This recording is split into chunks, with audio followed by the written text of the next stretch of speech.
ఇన్ని వాస్తవాలను కళ్ళ ముందు పెట్టుకొని అధికారం కోల్పోయినటువంటి రాజకీయ పార్టీ ఒకటి, అధికారం కావాలనుకొని కేంద్రంలో ఉన్నటువంటి పార్టీ ఒకటి. ఆ ప్రబుద్ధులు ప్రతిరోజు రైతు యొక్క ఆత్మస్థైర్యాన్ని దెబ్బతీయడానికి ప్రయత్నం చేస్తున్నారు. దురదృష్టం వాతావరణం కూడా అక్కడక్కడ చిరుజల్లులు పడటం, ఈ యొక్క మొదటి రోజు నుంచే, ఈ నెల మొదటి వారం నుంచే దీపావళి అయిపోయాకనే హార్వెస్టింగ్ మొదలైంది.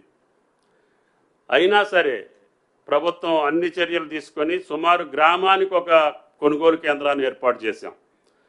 తెలంగాణలో ఎన్ని రెవెన్యూ గ్రామ పంచాయతీలు ఉన్నాయో కుడి ఎడంగా అన్ని గ్రామ పంచాయతీల్లో కూడా కొనుగోలు జరుగుతుంది. ఉత్పత్తి పెరిగింది, అదేవిధంగా కొనుగోలు పెరిగింది, పేమెంట్లు పెరిగినాయి. అయినా సరే ధాన్యాన్ని 17% మాయిశ్చర్కి అమ్మాలి అంటే రైతు పొలంలో నుంచి తీసుకొచ్చి రోడ్డు మీద ఆరబోసుకోవాలి. 3-4 రోజులు ఆరబోస్తే తప్ప మాయిశ్చర్ 17%కి రాదు. అదేవిధంగా బయటికి ఓపెన్ మార్కెట్లో అమ్ముకోవటానికి ఆరబోయాల్సిన పని లేదు.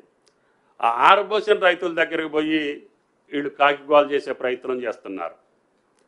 అధికారం పోయినంత మాత్రాన అంత అల్లకొల్లం అవ్వాల్సిన పని లేదు, అంత ఆదుర్ద పడాల్సిన పని లేదు, అంత ఆతృత పడాల్సిన పని లేదు.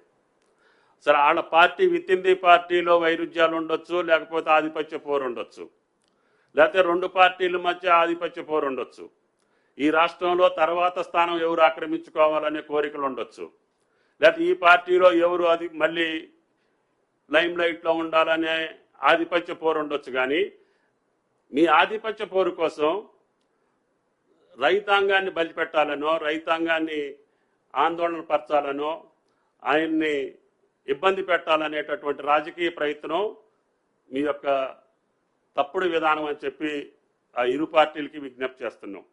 కాబట్టి దయచేసి మంచి పంట పండింది, దిగుబడి ఎక్కువ వచ్చింది, ఓపెన్ మార్కెట్లో మంచి ధర ఉంది, రైతుకు రూపాయి వచ్చే కాడు అమ్ముకునే అవకాశం ఇచ్చాము. మేము ఎక్కడా కూడా రిస్ట్రిక్షన్ పెట్టట్లేదు. ఓపెన్ మార్కెట్లో రూపాయి వస్తే అమ్ముకోమని చెప్తున్నాం. పర్చేసింగ్ సెంటర్కి వచ్చిన ప్రతి గింజ కొంటామని చెప్తున్నాం. అది దొడ్డు రకం కావచ్చు, సన్న రకం కావచ్చు, ప్రతి గింజని కొంటాం.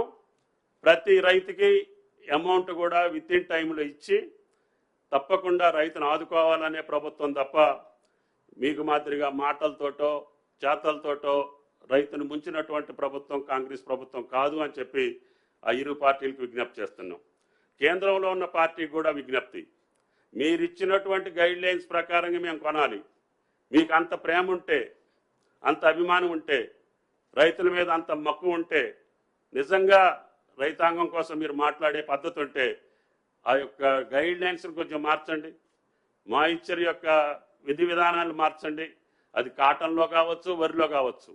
ఆ ప్రయత్నం చేయకుండా అన్ని రాష్ట్రాల కంటే ఎక్కువ పంట పండించినటువంటి తెలంగాణ రైతుని ఈరోజు మీరు ఆగం చేయాలని ముందుకొస్తే అది మీ వినాశనానికి తప్ప వేరేది కాదు అని చెప్పి ఆ ఇరు పార్టీ నాయకులకి విజ్ఞప్తి చేస్తున్నాం.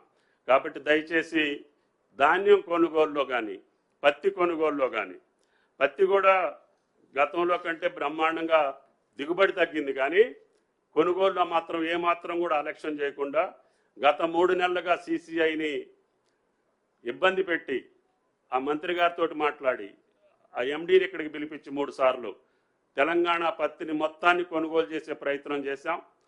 పెద్ద ఎత్తున పత్తి కొనుగోలు కూడా జరుగుతుంది. ఎక్కడైనా ఏదైనా టెక్నికల్గా సమస్య వస్తే రైతులకు కూడా మేము విజ్ఞప్తి చేశాం.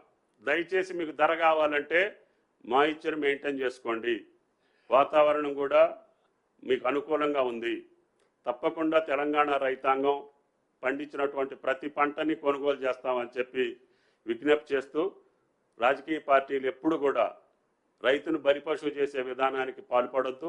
మీ రాజకీయ లక్ష్యాలు ఛేదించాలంటే వేరే మార్గాలు ఉంటాయి. ప్రభుత్వం వాస్తవంగా తప్పు చేస్తే మీ తప్పును మేము సర్దిద్దుకోవటానికి మేము సిద్ధంగా ఉన్నాం. కానీ ఇన్ని ప్రయత్నాలు చేసి దేశంలో ఎక్కడా లేనటువంటి విధంగా ఈనాడు వ్యవసాయ బడ్జెట్ని పెంచి సుమారు 47,000 కోట్లు, ఏ బడ్జెట్లో కూడా ఈ రాష్ట్రంలో ఈ దేశంలో అంత పెద్ద మొత్తాన్ని కేటాయించినటువంటి రాష్ట్రం లేదు. అటువంటి రాష్ట్రాన్ని పట్టుకొని కష్టపడ్డటువంటి రైతుని మీరు కన్నీళ్లు పెట్టి ఇవ్వాలని చెప్పో, లేకపోతే కృత్రిమమైనటువంటి కార్యక్రమాలు నిర్వహించి తాత్కాలికంగా మీరు శునకానందం పొందొచ్చు. అది మంచిది పద్ధతి కాదు రాజకీయ పార్టీలకు అని చెప్పి విజ్ఞప్తి చేయదలుచుకున్నాం. కాబట్టి దయచేసి మేము అన్నటువంటి ప్రతి మాట రైతుకు సంబంధించి 2 లక్షల రుణమాఫీ చెప్పాం.